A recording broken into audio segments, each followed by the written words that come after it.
سنن دارمی میں حسن درجے کی روایت ہے۔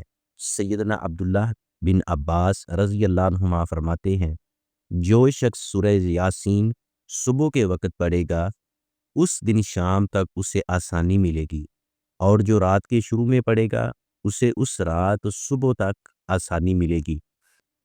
اس حدیث کا مفہوم یہ ہے، صبح کے وقت اس سورت کی تلاوت دن بھر کے معاملات، رزق، مشاغل، مصروفیت اور پیش آنے والی مشکلات میں سکون اور سہولت کا ذریعہ بنتی ہے۔